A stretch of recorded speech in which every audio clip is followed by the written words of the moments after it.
the Mighty Morphin Power Rangers, teenage defenders of Earth. The Power Rangers are driven by the power of the ancient dinosaurs. Lately, evil space aliens have become a real safety hazard.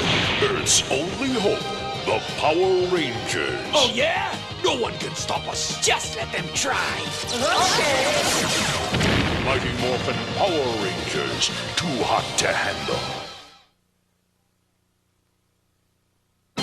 It's Megazord.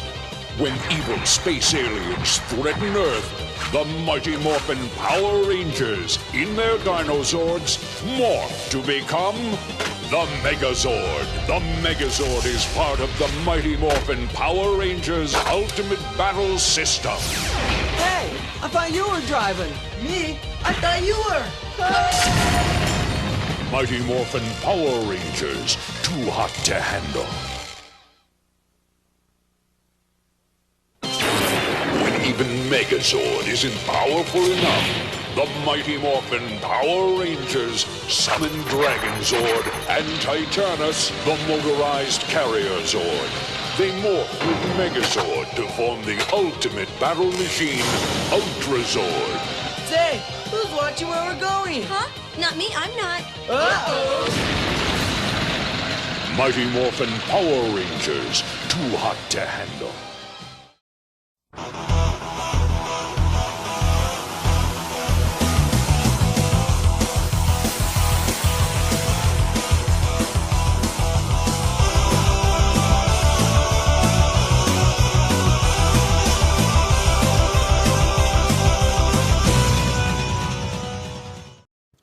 Now, you know, I've been thinking about making this video for quite some time, and one of the main reasons why I want to do this is because I want us to start a conversation between Guyver and Power Rangers and why I believe he has the most impact with the 2017 film and some rejected designs that look way better than the final designs of the suits, the helmets, and the Zords.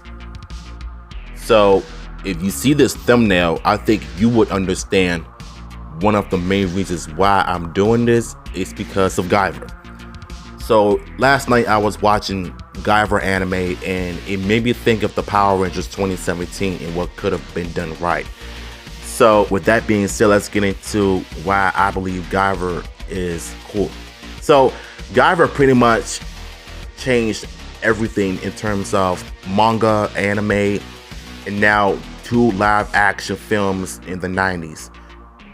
But the first one was kind of okay. It wasn't perfect.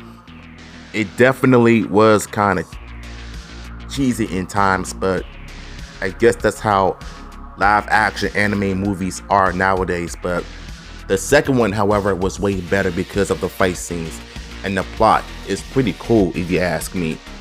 So that made me think about the 2017 Power Rangers suits, right?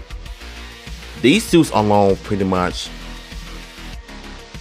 made me love them, but at the same time, I had reasons to not like them anymore because it was pretty much not what I was expecting when I saw the final designs. I mean, back in 2017 when I was doing YouTube still, in the beginning, I was heavily talking about the rejected designs that could have worked in the Power Rangers film. But unfortunately, that got scrapped completely. And so that made me think about the Jonathan Entwistle's project. What if he actually went back to 2017, redid the suits, the Zords, and all of that, and just made it work in its own way? I mean, if you really want to go back to the Jonathan Entwistle project for a moment, I think his ideas would have worked if it was officially announced. I mean, we know that Brian Edward Hill, Jenny Klein, and him are working together. So if they were to use this design for the upcoming project, I think it would have easily been the best they've ever done, but given it a new take. So if you look at the 1995 film, those suits are pretty basic but straight to the point. Nothing too busy. They're still close to the source material. In the helmets, you can recognize the dinosaurs, minus the White Ranger, because the White Ranger did not have a dinosaur. He was White Tiger. He was from a different Sentai. But at the same time, the 2017 could have used the same suits but modernize it with extra details, but not make it too busy. But make the helmets more recognizable if it were to come out with a live action film and TV show. So the 2017 suits, I used to like them back in the day, but after realizing how dumb I was, I completely forgot about how lame it was of them adding extra alien-ish type. But I don't know, it just didn't look like Mighty Morphin to me. It just looked like someone that wanted to do a different version of Power Rangers, which could have been, but instead of being based on the original Teenagers with Attitude. But it's unfortunate that it already had. And I'm gonna tell you what really dropped the ball. Rita as the evil Green Ranger. They could have easily given her like a 2-minute fight scene with Zord and the first official Rangers before Jason and them came along. They could have easily made it about them, about why Rita turned heel, why she became evil.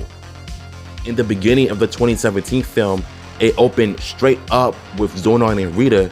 Zord losing his powers, Trini dying, giving him the power coins. With for whatever reason, they could have done that, established that, excuse me, with the 2017 film. But it's unfortunately they failed completely on their part. And what we could have gotten was a sequel, which could have added this man in the big screen for us to see the evil Green Ranger on the big screen, to finally see Tommy the Green Ranger on the big screen for the sequel. And that plan got scrapped completely. There was fan cast of him becoming Tommy, and it just didn't work out. Lionsgate tried it, Saban tried it, and the reason why the 2017 movie failed because of misrepresented the product placements, which was pretty bad, and the marketing was way worse. And this suit itself looks pretty good. They could have easily made it about the Green Ranger in the sequel, more dark and gritty, but it's unfortunate that a lot of it just didn't make any sense whatsoever.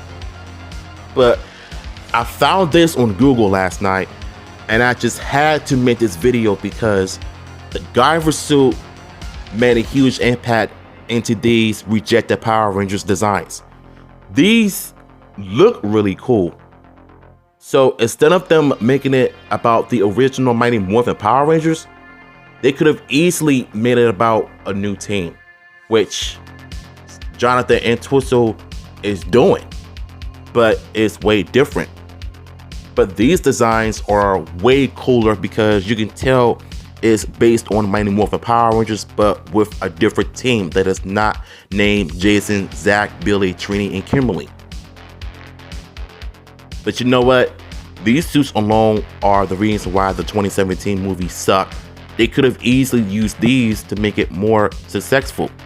And even the helmets right here. The helmets are way more recognizable. You can recognize the dinosaurs, the Triceratops, the saber-toothed tiger, and the mastodon. Well, excuse me, you can easily see the eyes on the helmets because you can recognize what they're about. You can recognize the dinosaur themes. And these would have been cool if Jonathan Entwistle used these for his projects. If that ever is going to happen, I don't know, but I'm just giving you my opinions on this as well. So this is the Mastodon helmet. You can clearly see the Mastodon influence because of the trunks, the nose, and you can definitely see the eyes. And personally, I am a big fan of these helmets because these rejected versions look like dinosaurs. They scream dinosaurs. The pterodactyl helmet is definitely a pterodactyl helmet because of the eyes and the mouth and the helmet and the visors. And I love this hot pink look because this screams pterodactyl completely. The Triceratops helmet, you could definitely see the eyes and the mouth and the nose piece. And you could definitely see the horns on the side, but it's like further away from the back. It definitely screamed the Triceratops. And what's really interesting about this design is because it worked. It makes sense. And then you have your saber-toothed tiger helmet. You can see the eyes, you can see the teeth, and this one screams saber-toothed tiger. And what I love about this design is that it's much faithful towards the original design from Mighty Morphin Power Rangers and Jew Ranger. This is probably the best one I've seen so far, and I love all of them. And last but not least, you have your Tyrannosaurus helmet. The Tyrannosaurus helmet is really interesting because personally, I like this a lot. This one has this fiery alien Tyrannosaurus design going for it, and I like it a lot. This one screams dinosaur, but alien inspired. Now, the Zords are no different. The Zords are the important aspects of every Tokusatsu series, every Sentai, every Power Rangers show and film. But with the 2017 Zords, I couldn't tell which ones are dinosaur based or not. It's definitely dinosaur based because this looks like a Triceratops dinosaur, because you can see it has 4 legs, it has the long tail, and it has a blaster in the back. Reminds you of the original Triceratops dinosaur. And this one looks completely like a Triceratops done right. Even though you don't see the eyes, that's okay, but it's definitely worth it, for real. And it works. Now, this is the saber-toothed tiger dinosaur. The Tiger Zord should have looked like in the 2017 film. Chances are it's gonna end up being different. And this is the T-Rex Zord. And this one looks really cool than the one we got in the 2017 film. All you got was missiles. That's not a dinosaur. That's a wannabe dinosaur, but that's not a dinosaur. This is what the dinosaurs should have looked like in the 2017 film. And you're wondering why I'm making this video. It's because God suits the Zords, and who was the main villain, and along with the foot soldiers and the rest of his goons, his henchmen. Now, if you were to go back and look at these, you can use some elements from these rejected suit designs and done right, which personally I believe it could happen. With the right team, with the right artists, with the right writers and directors, and keep Dean Israelite out of it, I think you pretty much would have had a great Power Rangers movie.